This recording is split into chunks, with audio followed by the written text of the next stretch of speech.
Bismillahirrahmanirrahim. Assalamualaikum warahmatullahi wabarakatuh. Waalaikumsalam warahmatullahi wabarakatuh. Selamat siang semuanya. Siang, Ibu. Bagaimana hari ini? Sehat? Sehat. Iya. Terima kasih atas kehadiran teman-teman semua dalam kegiatan bimbingan kelompok kali ini. Mohon maaf ganggu waktu istirahatnya. Tujuan kita dalam mengadakan bimbingan kelompok ini adalah untuk mengembangkan wawasan juga, untuk menambah informasi kita, karena kan namanya manusia itu harus terus selalu belajar. Ya, teman-teman sebelumnya udah pernah belum mengikuti kegiatan bimbingan kelompok? Belum pernah. Oh, berarti ini first time. Iya. Oke, jadi Ibu jelasin dulu ya bimbingan kelompok itu apa. Jadi bimbingan kelompok itu adalah salah satu layanan dari bimbingan konseling, formatnya kelompok yang terdiri dari 8 sampai dengan 12 orang. Untuk kali ini Ibu ambil di tengah-tengah nih 10 peserta dulu gitu ya kan. 8 sampai dengan 12 orang peserta, di mana kita membahas suatu isu atau permasalahan yang saat ini terjadi di lingkup remaja yang memang perlu atau urgent untuk kita bahas demi untuk mengembangkan pribadi kita nih, pribadi kalian sebagai remaja gitu. Nah, sebelumnya sudah kenal satu sama lain? Nah, kita perkenalan dulu ya. Jadi gini sistem perkenalannya, Ibu menyebutkan nama Ibu, terus kemudian nanti Ibu menyebutkan nama sebelahnya.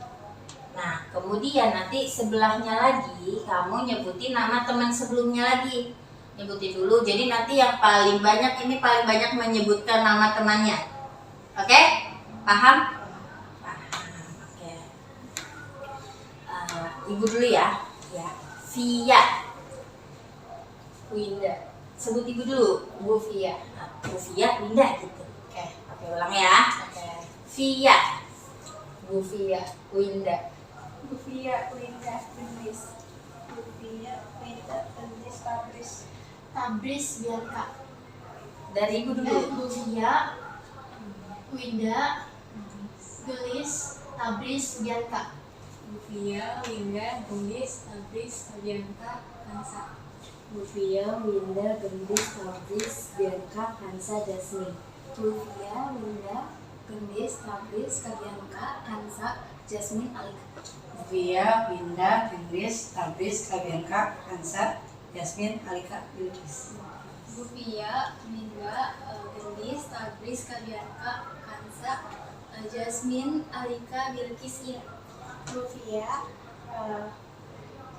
Winda, Gendis, Tabris, Bianca, Kansa, Jasmine, Alika, Bilqis, Ira, Nira.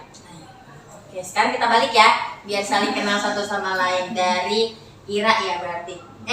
Naira. Bu Via. Bu Via, Naira. Bu Via, Naira, Ira. Via, Naira, Ira, Bilqis. Bu Via, Naira, Ira, Bilqis, Alika. Bu Via, Ira. Bu Via, Naira, Ira, Bilqis, Alika, Jasmine. Bu Via, Naira, Ira, Bilqis, Alika, Jasmine, Kansa. Bu Via, Naira, Ira, Bilqis, Alika, Jasmine, Kansa, Bianca. Bu Via, Naira, Ira, Bilqis, Alika, Jasmine, Kansa, Bianca, Tabris. Bu Via, Naira, Ira, Bilqis, Alika, Jasmine, Kansa, Bianca, Tabris, Gendis. Bu Via, Naira, Ira, Bilqis, Alika, Jasmine, Kansa, Bianca, Tabris, Gendis, Winda. Oke, sekarang udah kenal satu sama lain ya. Jadi nanti ketika proses bimbingan konseling, proses diskusi agar lebih mencair lagi kalau kita sudah saling mengenal satu sama lain. Oke, jadi tujuan dari kegiatan bimbingan konseling ini yang pertama selain untuk mengembangkan wawasan, kita juga membangun chemistry nih. Ya kan sama-sama warga SMA Negeri 12 ya, harus saling mengenal satu sama lain. Jadi nanti kalau ketemu di jalan nggak woi, tapi panggil namanya, terus menambahkan wawasan juga. Jadi ketika kita menambah wawasan, kita belajar. Jadi salah satu ciri orang yang belajar itu adanya perubahan tingkah laku. Ya kalau kita sudah belajar harus ada perubahan tingkah laku. Yang tadinya nggak tahu jadi tahu, yang tadinya nggak tahu jadi tahu, kemudian diaplikasikan dalam kehidupan sehari-hari. Kemudian dalam bimbingan kelompok ini, Ibu harap kalian saling terbuka ketika kita berdiskusi. Apa yang pernah kalian alami, apa yang pernah kalian ketahui tentang tema yang kita akan bahas kali ini, utarakan. Nah, kemudian harus sukarela, tidak ada paksaan. Di sini nggak ada yang terpaksa kan datang ke sini? Nah, alhamdulillah. Jadi memang atas dasar kalian mau ke sini. Kemudian terakhir yang paling penting, ketika nanti ada pembahasan yang sifatnya rahasia, Ibu harap keep cukup sampai di sini. Keluar dari ruang BK harus menjaga rahasia satu sama lain kalau ada pembahasan yang sifatnya rahasia. Tapi kalau untuk ilmu yang kita dapat sifatnya umum, boleh di-share. Nah, apalagi kan ini penting nih sebenarnya pembahasan kali ini untuk remaja seusia kalian. Seperti itu. Gimana, udah siap untuk kegiatan bimbingan kelompok kali ini? Siap. Alhamdulillah. Nah, tema yang akan Ibu bahas kali ini yaitu berkaitan dengan kesehatan reproduksi remaja. Ya, udah pernah tahu, udah pernah dengar, udah pernah mungkin pernah membahas tentang materi ini?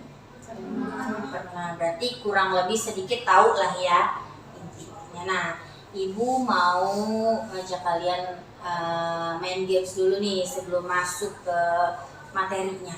Nah, Ibu punya kotak di sini, Ibu namakan kotak Pandora.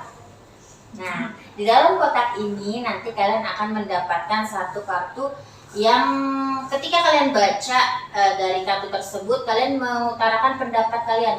Mungkin di dalam kartu ini ada pernyataan yang belum pernah kalian alami. Nah, kalian berikan pendapat aja sesuai pemikiran kalian masing-masing. Paham? Paham. Oke, udah selesai dulu.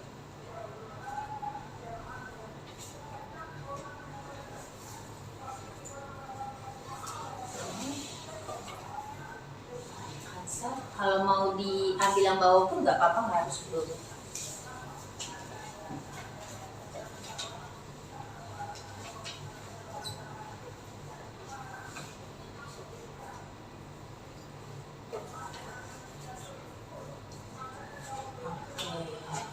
Boleh dibuka, dibaca.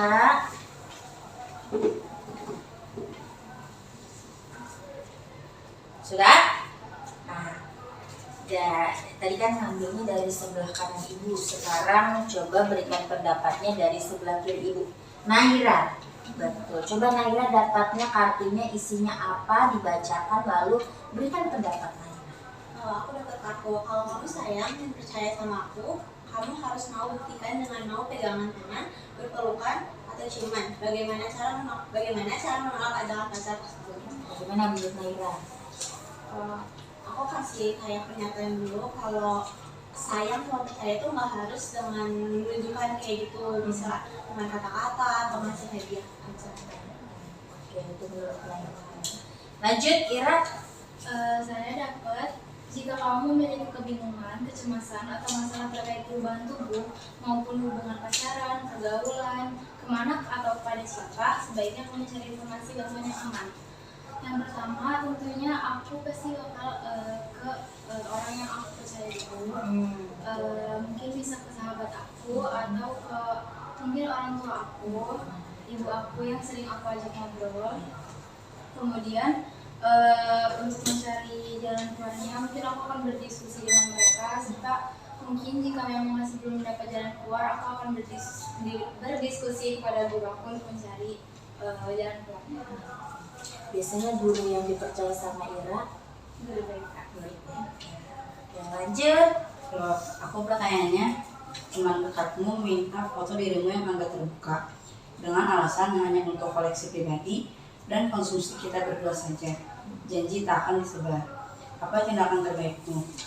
Menurut aku sebaiknya ditolak dari awal, karena teman aja mungkin bisa dipercaya. Tapi sama keluarga pun kita harus menjaga privasi kan. Jadi menurut aku ditolak aja deh. Ini kalau bisa dijauhin juga teman. Iya, apalagi ini mintanya melalui media sosial ya. Karena bawa pengaruh buruk sih. Betul, karena media sosial itu nggak ada yang benar-benar privasi ya. Lanjut.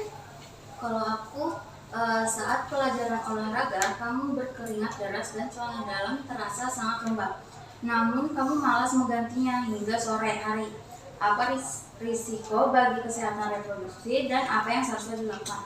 Kalau menurut saya, risikonya itu mungkin bakal alat reproduksi kita itu bakal menjadi bau atau muncul mungkin penyakit-penyakit yang tidak seharusnya ini ya terjadi. Untuk yang seharusnya dilakukan itu menurut saya kita langsung mengganti celana dalamnya dan membersihkan menggunakan sabun khusus alat reproduksi atau yang lainnya.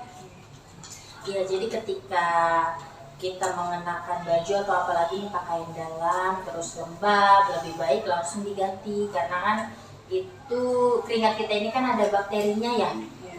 Jadi sehingga menimbulkan nanti bisa jadi ada penyakit-penyakit di area organ intim kita gitu. Lanjut. Kalau aku, saat kamu melihat atau mendengar ada teman sekelasmu yang sedang menstruasi, lalu darahnya menembus ke rok sekolahnya, teman-teman lain mulai berbisik atau menertawakannya. Apa yang seharusnya kamu lakukan sebagai teman yang bijak? Kalau aku akan samperin dia dan diem secara baik-baik atau pelan-pelan. Kalau misalkan darah menstruasi dia itu tembus ke rok. Lalu kalau misalkan aku bawa celana ganti atau rok ganti atau kayak misal jaket, aku akan berikan ke dia buat dia ganti. Oke, terima kasih. Lanjut, Kansa. Kalau saya dapat kartu nomor 3, menggunakan sabun pembersih kewanitaan yang kami setiap hari sangat bagus dan menjaga kebersihan area kewanitaan. Menurut saya sabun pembersih itu mungkin untuk pelengkap ya ibu, untuk pembersih. Tapi kita harus juga pintar-pintar nih milih sabun pembersih kewanitaan yang pH-nya balance ya sama area kewanitaan kita.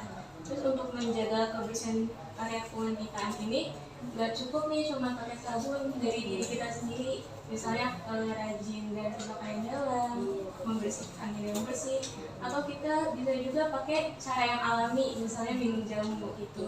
Jadi untuk sabun pembersih boleh aja digunakan, tapi tidak terlalu sering menurut saya. Oke, jadi di situ pertanyaannya kalau misalkan pembersih atau sabun untuk area kewanitaannya ini yang mengandung parfum, wangi-wangian yang berlebih, itu kan berbahaya jika dipakai secara rutin. Meskipun itu pasti ada hashtagnya dapat menjaga wangian untuk area intim. Padahal kan yang dibutuhkan oleh organ intim kita itu bukan wangi, tapi bersih, ya kan? Nah, parfum itu aja kan akan berbahaya untuk tubuh kita, kontak langsung. Jangankan untuk area intim, parfum yang untuk badan aja kalau kena langsung area-area kulit kita yang kalau kulitnya sensitif itu kan berbahaya. Lanjut. Saya dapat kartu nomor 2.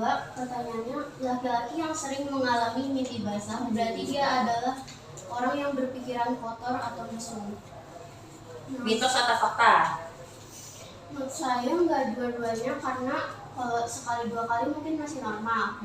Terus kalau sering itu kan mimpi itu menurut saya pribadi itu tergantung apa yang kita pikirin akhir-akhir ini. Jadi gimana? Normal atau tidak? Tidak normal. Tidak normal. Iya. Jadi sebenarnya untuk mimpi basah itu terjadi bukan hanya laki-laki ya, perempuan pun bisa mengalami itu. Dan mimpi basah itu salah satu tanda pubertas. Salah satu tanda pubertas artinya kan dari hormon, ya kan? Kemudian itu bisa terjadi secara berkali-kali, iya, bisa aja. Bukan hanya ketika awal pubertas aja. Jadi tergantung benar tadi apa yang dikatakan siapa namamu? Bianca. Benar yang dikatakan Bianca, apa aktivitas sebelumnya? Terus bagaimana aktivitas seksualnya? Lalu dan bisa jadi secara alami juga. Jadi sebenarnya dikatakan orang yang mengalami mimpi basah secara berkali-kali itu normal atau tidak, ya normal-normal aja. Sebenarnya seperti itu. Gitu yang harus kita garis bawahi ya. Jadi pembahasan kita terkait dengan pubertas, reproduksi ini bukan bukan hal yang tabu. Harusnya sedini mungkin. Gitu, agar kita jadi tidak berpikir awam. Lanjut. Saya dapat pernyataan atau pertanyaan. Minum air es atau makan es krim saat dengan atau sedang menstruasi bisa membuat darah head membeku, mitos atau fakta? Mitos. Alasannya?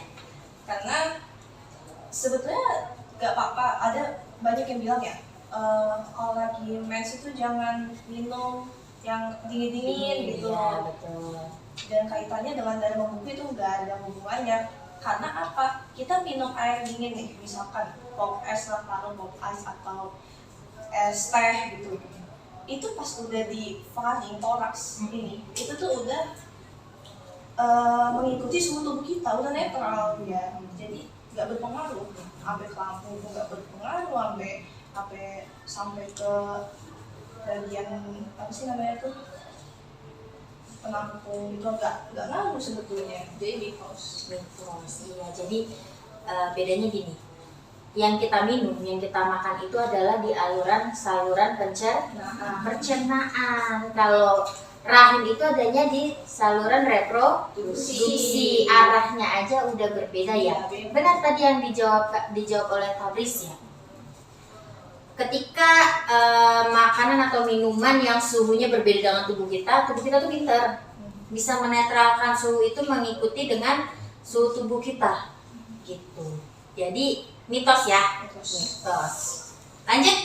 Saya dapat pertanyaan bagaimana cara membasuh organ kewanitaan setelah BAK atau BAB. Kenapa arah membasuh itu sangat penting? Caranya itu pertama pasti dengan menggunakan air bersih dan menggunakan sabun. Terus kenapa arah membasuh itu sangat penting? Karena kita kan habis mengeluarkan kotoran ya, pasti itu harus dibersihkan karena biar bakteri itu nggak numpuk dan menjaga kebersihan area kewanitaan. Oke, kalau untuk cara membasuhnya dari arah kemana? Dari depan ke belakang kah atau dari belakang ke depan? Kalau menurut saya dari depan ke belakang. Iya, betul. Dari depan ke belakang ya, arah untuk membersihkan area kewanitaan kita sampai dengan ke belakang, karena dubur atau anus itu banyak bakterinya. Jadi kalau dari arah ke belakang ke depan, nanti bakteri yang ada di anus itu akan bisa masuk ke dalam vagina kita, yang dimana akan mengakibatkan yaitu tadi bisa jadi salah satunya ISK atau infeksi saluran kemih. Ya, itu kan ISK itu berasal dari kotoran juga, dari bakteri juga. Lanjut. Kalau aku dapat pertanyaan tentang remaja laki-laki yang menggunakan celana jeans atau CD yang terlalu celana dalam yang terlalu ketat saat berolahraga atau beraktivitas bisa mempengaruhi kualitas sperma. Mitos atau fakta? Menurut aku bisa jadi mungkin fakta, karena pada saat berolahraga siapa tahu sperma itu lagi dinetralisir, mana yang sperma yang baik, mana sperma yang buruk. Nah, pada saat berolahraga ini si laki-laki menggunakan celana jeans atau celana dalam yang ketat, bisa jadi itu menghambat, tidak ada ruang buat si sperma ini menetralisir mana sperma yang baik, mana yang buruk. Jadi bukan hanya perempuan tapi laki-laki juga ya, ketika menggunakan pakaian dalam yang ketat, sperma itu akan berkualitas jika dia berada di suhu yang satu tingkat lebih tinggi dibandingkan tubuh. Jadi harus lebih dingin. Berarti lebih rendah ya, bukan lebih tinggi ya. Suhunya lebih rendah. Jadi kualitas sperma itu jika dalam keadaan, kalau ketat itu kan cenderung panas ya, pengap. Nah, itu akan kurang baik kualitas spermanya. Jadi lebih baik pakai yang bahannya katun, yang nyaman digunakan dan tidak ketat. Kalaupun pakai jeans jangan yang ketat gitu. Bukan hanya laki-laki tapi perempuan juga sama. Oke. Sampai di sini berarti sebenarnya kurang lebih udah paham ya terkait dengan pembahasan reproduksi kita, apalagi tadi isu-isu yang sering terjadi nih, terutama masalah mens yang kalau minum air dingin atau es itu bisa berhenti darahnya, sebenarnya enggak kayak gitu. Yang ada batuk benar, karena kan sebenarnya itu bisa terjadi atau tidak tergantung kepercayaan kita juga ya, karena kan otak kita bermain. Kalau otak kita bermain, nanti dia akan menginstruksikan sehingga itu terjadi gitu. Tapi secara ilmiahnya itu tidak berkesinambungan gitu. Nah, lanjut kita masuk ke materi intinya. Jadi pada dasarnya kesehatan reproduksi itu adalah keadaan sehat secara fisik, mental, dan juga sosial secara utuh, bukan hanya bebas dari penyakit atau kecacatan dalam segala hal yang berkaitan dengan sistem, fungsi, dan proses reproduksi pada remaja. Jadi kesehatan reproduksi remaja itu bukan hanya fisik aja, tapi mental juga gitu. Kemudian kalian tahu nggak sebenarnya tanda-tanda reproduksi seseorang sedang mengalami pubertas lah gitu. Kalau perempuan itu tandanya apa? Menstruasi, kemudian ada beberapa organ tubuh yang berubah, misal seperti payudara yang membesar, pinggul yang membesar, dan yang terpenting adalah organ reproduksi kalian itu menjadi lebih matang dibanding pada masa anak-anak gitu. Jadi pubertas itu adalah proses peralihan dari masa anak-anak ke menuju masa remaja dulu gitu. Nah, kalau laki-laki biasanya apa? Mimpi basah, kemudian tumbuh jakun, sama tumbuh bulu halus di area-area tertentu gitu ya. Seperti dia jadi tumbuh kumis, jenggot, terus di area organ intimnya juga gitu. Nah, kemudian ketika kita tadi nih menjaga organ reproduksi kita agar tetap sehat, ya tadi seperti menggunakan sabun, baiknya sabunnya yang pH-nya balance gitu ya, pH-nya balance. Terus juga hindari yang ada wangi-wangian, yang parfum seperti itu ya. Lebih baik tadi benar kata Kansa, yang alami aja. Terkadang yang alami aja jika dilakukan secara rutin, benar-benar yang tiap hari, itu pasti akan ada efek sampingnya untuk tubuh kita. Nah kan kalau orang tua kita tuh ada tuh yang pernah dengar gak saran pakai air rebusan daun sirih?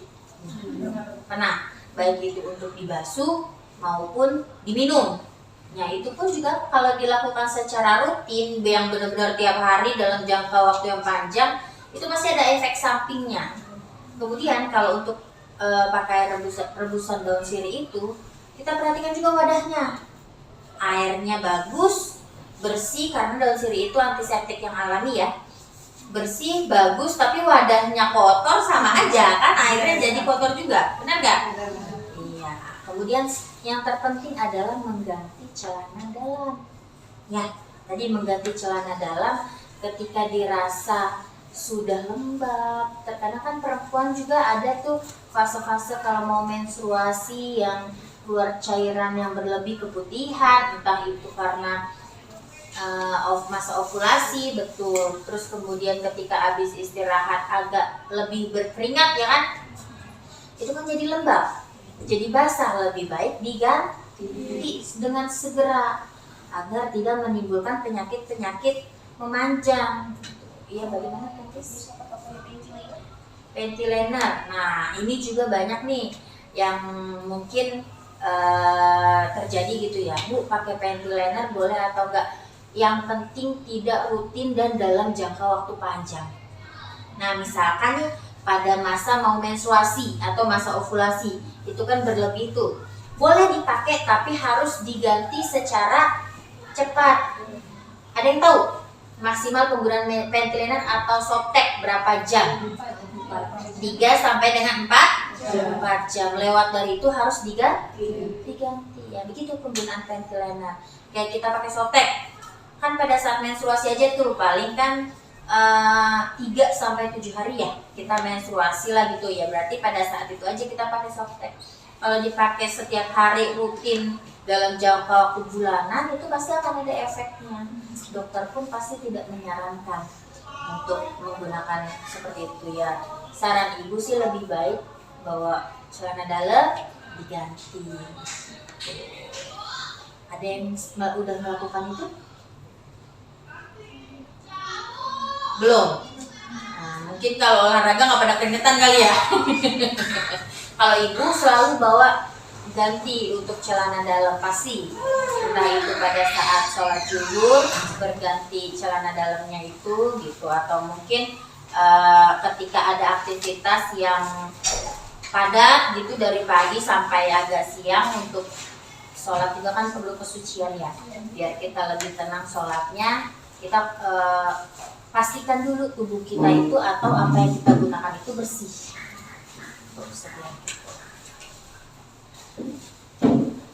Kemudian gimana sih itu tadi kan ya, ada yang kalau udah punya ketertarikan terhadap lawan jenis. Nah, nih ketika kita mendapati teman yang juga teman dekat lah gitu, yang seperti tadi dirayu lah gitu untuk udah kirim fotonya aja nanti buat koleksi saya dong. Lah kamu buat apa koleksi foto saya gitu kan. Nah pokoknya kalau dari sosial media itu tidak ada yang benar-benar privasi. Bagaimana sikap kita dalam menghadapi orang-orang yang seperti itu? Pertama, kita harus mengembangkan sikap asertif. Kita harus tegas. Kita harus berani mengatakan tidak. Gitu. Kemudian bagaimana tadi teman, kalau kita punya teman lawan jenis yang dekat itu meminta untuk pembuktian rasa sayang dan rasa cintanya, nggak harus dengan sentuhan.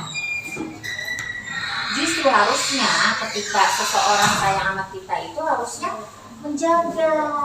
Justru jangan sampai melukai kita. Melukai itu bukan hanya selalu dalam bentuk tamparan, pukulan, tapi juga menjaga diri kita untuk tetap suci.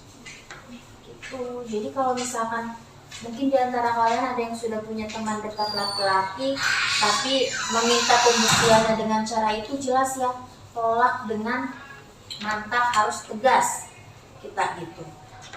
Kalau bukan diri kita yang menjaga, siapa lagi? Ya kan? Kita harus bisa menjaga diri kita. Nah, selain secara fisik, nilai kita pun nanti akan berubah. Ya nggak? Ya, orang itu nggak ada yang bisa dijaga kepercayaannya 100%. Dan hubungan terhadap manusia itu nggak 100% itu baik. Pasti ada masanya naik turun ya. Ada masanya lagi selek, berantem. Nah, pada fase-fase itu terkadang orang punya celah nih. Saya udah megang kartu asnya Ira. Misalkan gitu. Ira udah diapain aja nih sama saya. Nah, dia rada-rada agak selek nih. Bisa saja saya sampaikan kepada Kansa. Bisa aja kan? Nggak ada yang bisa kita percaya orang lain secara 100%. Benar gak? Betul. Terus kemudian kalau kita bimbang, ragu terhadap hal-hal seperti ini yang mungkin banyak masih di pikiran atau pemahaman remaja-remaja kalian ini masih tabu, itu jangan ragu untuk cari informasi yang valid. Untuk mencari informasi yang valid, kalian harus cari kepada orang-orang yang memang konsen di bidangnya. Misal, kalau misalkan kalian masih ragu nih terhadap kalau kita menghadapi diri kita yang sedang kasmaran atau jatuh cinta, gimana sih Bu biar nggak kebablasan atau bagaimana sikapnya gitu yang baik. Nah, boleh kalian konsultasikan kepada orang tua, kepada guru kalian, atau kalau mau kepada guru BK silahkan secara terbuka, itu akan menerimanya gitu. Nah, atau mungkin kepada teman kalian yang kalian percaya tadi yang Ira bilang, boleh juga, tapi lebih baik kepada orang yang lebih dewasa. dan memang konsen di bidangnya, artinya memahami ilmu tersebut. Seperti itu. Sampai sini paham? Ada yang mau ditanyakan? Cukup. Oke. Nah, dari apa yang sudah kita bahas nih, coba tolong disimpulkan. Coba Kansa, pemahaman apa yang Kansa dapat dalam kegiatan atau pembahasan tadi? Saya pengalaman saya hari ini kita udah belajar tentang bagaimana cara menangani seseorang yang berdekat sama kita, terus tentang kebersihan kewanitaan, baik pria maupun wanita gitu. Terus gitu. Bagaimana Kira? Kalau bagi saya dari pembahasan kita kali ini, saya jadi lebih mengerti tentang bagaimana cara merawat organ kebersihan, Secara intim, dan bagaimana cara untuk set boundaries pada orang-orang yang walaupun kita benar-benar percaya, kita masih tetap harus set boundaries supaya kita supaya rahasia kita juga nggak bocor. Gitu. Oke, Tabris? Kalau saya jujur untuk pemahaman apa yang ibu sampaikan itu sudah banyak, secara garis besar sudah banyak saya dapatkan dari ibu saya. Ibu saya ada pelatihan, alhamdulillah itu pelatihan menjadi bulatih yang efektif gitu. Kita harus menjadi orang yang asertif, ya betul banget. Jangan jadi publisher lah gitu. Ya. Karena jejak digital ya, jejak digital, terus juga orang tuh yang kita menjudge by its cover, ya, nggak bisa melihatnya orang baik padahal aslinya gimana gitu ya. Ya. Jadi saya dapat apa ya, istilahnya penekanan juga gitu ya. Betul ya. Dan mungkin kan informasi ini bisa kita dapatkan dari mana saja ya. Nah, hari ini kita ulas kembali untuk penekanan diri kita dan merecall memori ya. Merecall memori yang pernah kita dapatkan. Mungkin ada sedikit yang lupa nih, atau mungkin ada juga kan yang sebelumnya nggak tahu terus jadi tahu. Nah, Ibu pengen dengar dari semuanya nih satu persatu, komitmen apa yang akan kalian lakukan setelah kita melakukan bimbingan kelompok ini? Coba satu persatu ya. Dari Naira dia boleh. Menjaga Apapun semuanya, baik itu tindakan atau mungkin cara berpikir, terserah Naira. Aku bakal kayak lebih menekan diri aku buat konsisten dalam kebersihan, ngebatasin sama seseorang kalau itu udah percaya banget. Next, Kira. Komitmen. komitmen yang akan saya lakukan setelah mendapat pengalaman kali ini, mungkin nggak jauh seperti Naira tadi. Saya pasti akan lebih menjaga organ reproduksi saya, dan juga saya juga akan lebih menjaga kebersihan. Lalu saya juga mungkin bisa sharing ini ke teman-teman saya yang mungkin mereka juga tertarik untuk bahas kayak gini, jadi aku juga bisa sharing informasi yang saya dapat di sini. Kemudian saya juga akan lebih berhati-hati dalam bertindak ke depannya, terutama dalam memberitahu seseorang tentang apa yang saya alami. Kalau dari saya, komitmen yang saya ambil seperti kira-kira kayak bisa menjaga, saya pengen juga sembarang untuk kerja sama orang, mau teman terdekat, keluarga ataupun siapapun, dan kayak kebersihan reproduksi itu juga saya boleh sharing nggak? Boleh. Saya pernah kena dan kasus jamur kulit itu daerah area inti juga Di kena. vagina, daerah vagina Karena atau di mulut vaginanya? Di luar Berarti tapi ada yang kena ke dalam. Oh Sampai area selama gitu. Karena itu pernah kegiatan yang capek banget untuk sinkronesia. Sebelumnya kan nyiapin terus kan. Terus lebih dari 3 hari kan mungkin mandi, bangun pagi, pulang malam. Jadi kan mungkin gak kepikiran untuk bersih-bersih, jadi ya sempat kena itu hampir 3 bulan pengobatannya. Dan itu nggak bisa sembuh 100%. Oh iya, Bisa boleh kalau nggak bisa ngajak operasi yang lagi. Jadi mungkin buat teman-teman yang punya kegiatannya hampir setiap hari, yang berangkat pagi pulang malam, mungkin bisa kayak ibu bilang bahwa celana dalam atau celana luaran. Kadang pakai rok nih pasti pakai daleman. Ganti ya. ya kalau bisa bersihin, kalau habis banget kecil banget besar bisa sih. Makan sabunnya tapi jangan banyak. Terus jangan lupa dihilangkan dulu tuh air bekas bersihinnya itu biar nggak lembab lagi celana dalamnya. Oh terima kasih sharingnya, berbagi pengalamannya gitu. Lanjut.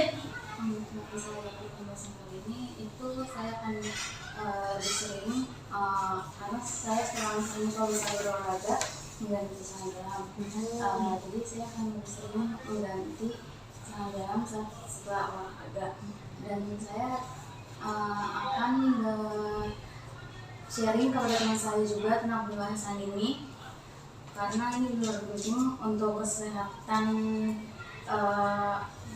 area ini. Oke, terima kasih Lanjut. Kalau saya sih pasti sama seperti sebelumnya, yaitu menjaga kebersihan badan kita, dan juga pastinya bakal dikasih batasan lagi walaupun itu sekali orang terdekat, kasih batasan untuk hal-hal yang menurut saya investasi. Terima kasih Lanjut. Menurut saya dari yang kita bahas tadi, apalagi tentang album dari Senin Tua itu sebagai pengingat bagi diri saya sendiri, karena saya emang gampang dulu juga orangnya. Jadi itu buat pengingat saya kalau itu antara laki-laki dan perempuan masih ada batas kok, walaupun kita tuh punya gitu. Terus apalagi yang tentang kesehatan reproduksi itu juga jadi pengingat buat diri saya sendiri. Itu ibu. Terima kasih. Lanjut. Komitmen saya adalah untuk lebih menjaga tubuh saya sendiri serta membatasi diri dengan lawan jenis dan lebih fokus ke akademik. Komentar saya untuk kesehatan reproduksi, jujur saya pernah kena ISK. Oh iya. Ya, tapi saat itu tuh karena ya pertama jangan tahan pipis, jarang pipis. Aku sudah jarang tahan pipis. Oh jarang, tapi karena saat itu aku benar-benar gak ada toilet, gak ada toilet. Ini aku makan. Dan setelah sadar, sampai rumah, itu pipis tuh udah keluar darah di sini.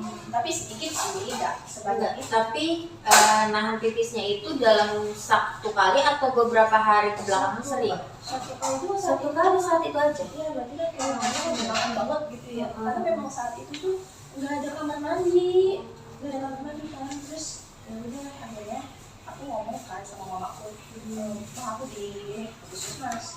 Terus kata dokternya kalau ini ISK, jadi kasih antibiotik. Alhamdulillah sih sekarang ya tapi kan jangan nahan pipis deh sama itu tadi sering ganti celana itu. Terus juga untuk tadi aku tuh sebetulnya orangnya sekalian ngomong tuh yang minyak poin banget. Kalau untuk menjadi asertif menurut aku masih berproses. Iya.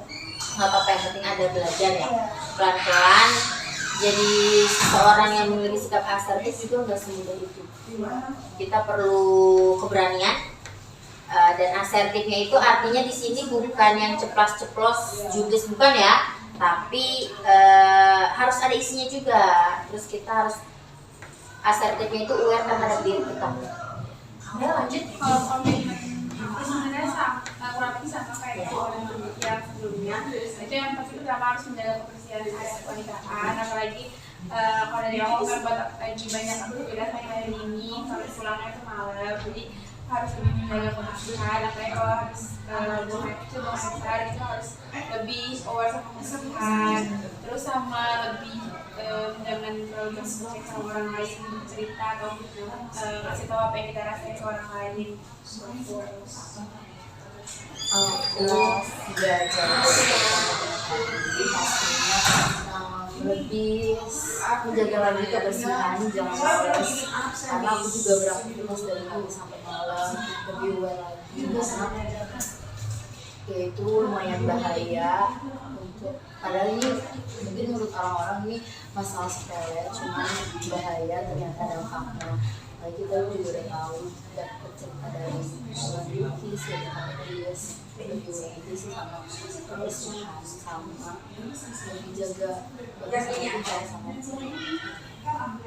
Oke, alhamdulillah berarti kurang lebihnya dengan kegiatan ini paham ya. Nah, gitu. Nah, terima kasih juga nih buat teman-teman yang mau sharing pengalamannya gitu. Dan itu jadi pembelajaran. Bukan cuma kalian yang belajar, ibu juga di sini belajar. Kita sama-sama belajar karena setiap orang itu punya pengalaman yang berbeda-beda. Nah, itu bisa jadi pembelajaran juga untuk kita semua. Apalagi tadi berarti ini yang perlu digarisbawahi, kita harus ingat nih kalau misalkan lagi ada aktivitas yang lebih gitu di luar dan menggunakan aktivitas fisik yang bisa berkeringat lebih, bawa ganti ya. Itu nah ini pengalaman dari Bilqis, teman kita yang ternyata begitu ya respon tubuh kita kalau kita abaikan. Dan ini kalau bisa terjadi, tadi Bilqis bilang nggak bisa sembuh 100% ya. Jadi itu jamur itu bisa timbul lagi kalau misalkan kita seperti itu lagi polanya gitu. Jadi harus terus perhatian dan konsisten terhadap diri kita sendiri gitu. Benar tadi juga cerita jangan bisnis, apalagi buat teman-teman nih yang kalau masih suka jajanan minum-minuman yang berwarna atau mungkin konsumsi jamu, obat. Nah itu kan juga ekstra kerja ginjal kita.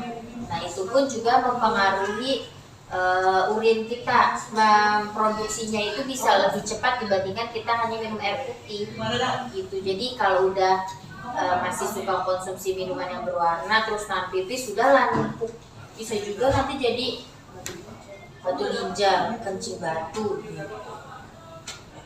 Ya, terima kasih banyak atas pertemuan hari ini. Alhamdulillah kita nambah ilmu. Terus kita sudah berkomitmen juga nih untuk diri kita sendiri, untuk kebersihan kita, untuk kebaikan kita, untuk diri kita yang lebih baik. Oke, terima kasih banyak atas kehadiran hari ini. Sekali lagi terima kasih banyak. Terima kasih. Ya. Mudah-mudahan nanti kita bisa ketemu lagi dengan membahas hal-hal yang penting lainnya. Itu kita cukupkan dengan membaca hamdalah. Amin. Terima kasih. Kurang lebihnya mohon maaf nih apabila ibu ada salah kata atau perbuatan, mohon dimaafkan karena nggak 100% apa yang kita katakan itu bisa diterima oleh orang lain. Ya, terima kasih. Assalamualaikum warahmatullahi wabarakatuh. Waalaikumsalam warahmatullahi wabarakatuh. Alhamdulillah.